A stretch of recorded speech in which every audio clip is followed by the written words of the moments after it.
Are you unintentionally possibly causing disengagement with members of your team? According to Gallup, some of us are doing that if you're a leader. Welcome to Great Transition Strategies Monday Morning Stand-Up.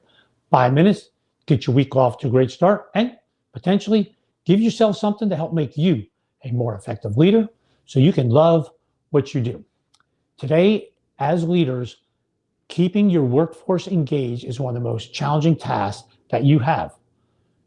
The workplace has been disrupted, jobs have been disrupted. Are you keeping the folks engaged in the workplace? Gallup says that we as leaders might be causing some of those problems, and unintentionally. I'm going to go through Gallup's data real quickly. And as I do this, I want you to think about your workforce. Think about your team. Particularly, do you have different categories? Do you have on-site people, hybrid, remote, and maybe even part-time folks? And then I'm going to show you some examples that I'm getting from my coaching. All right, first, what does the data say? Engagement in the workplace. Pre-pandemic, those folks that were fully engaged, 44%. Now, those folks that were fully engaged has changed from 36% fully engaged down to 31%. So it's dropped 5.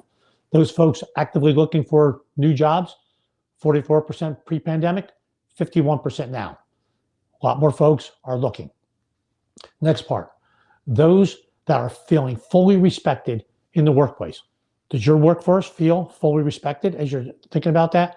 That's gone from 44% to 37%, a constant drop, constant trajectory in the downward direction. Last one, and I find this one pretty interesting. Those folks, the way they ask the question, that feel they're getting good feedback and feedback in over the last week, those folks that are on site, only 16% think, oh, I'm not getting the feedback I need. Those folks who are remote, 20% feel they're not getting it, 1 in 5.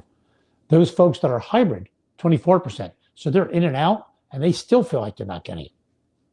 Right. So as I did that, and you thought of your folks, and I want you to really think about the categories if you have multiple categories. How did you score yourself here? How are you doing? Are your folks, 1, are they disengaged? 2, are they looking for extra work? How are you doing in the other categories? Are they feeling respected, and are they getting the feedback that they need? Here's what I got. The reason I brought this up, because I'm finding in my coaching, this topic is coming up on a regular basis. Disrespected, lack of communication, lack of clear expectations, lack of feedback.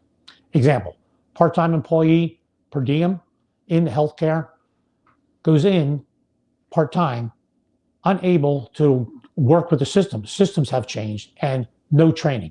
That individual did not get the training they needed. And being told, well, just do it on paper and someone else will put that for you.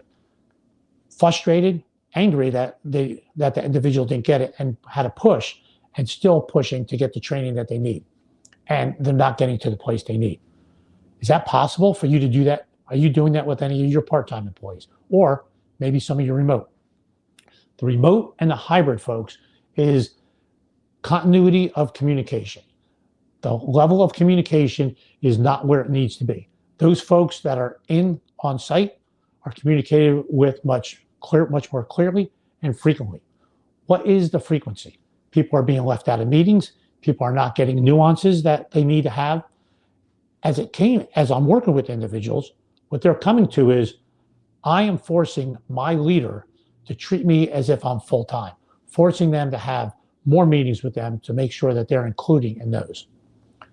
What's the solution? As you think of these 3 areas, and if you think about your workforce, on-site, hybrid, remote, part-time, is there a disparity between those individuals? If there is, what can you do? I think about these 3 areas, and this is what I'm working with my coaching clients. What are the expectations? Are there clear expectations? Do you have them? Are you getting feedback on how well you're meeting those? And the last one, are you ensure that you're getting the training that you need? Stay in touch with those folks that are on site to ensure that you're getting the feedback and communication that you need on the frequency that you need. Simple concept, tough in execution because of all the pressures on you as a leader. Thanks for listening. See you next Monday morning, 8:30. Have a great week.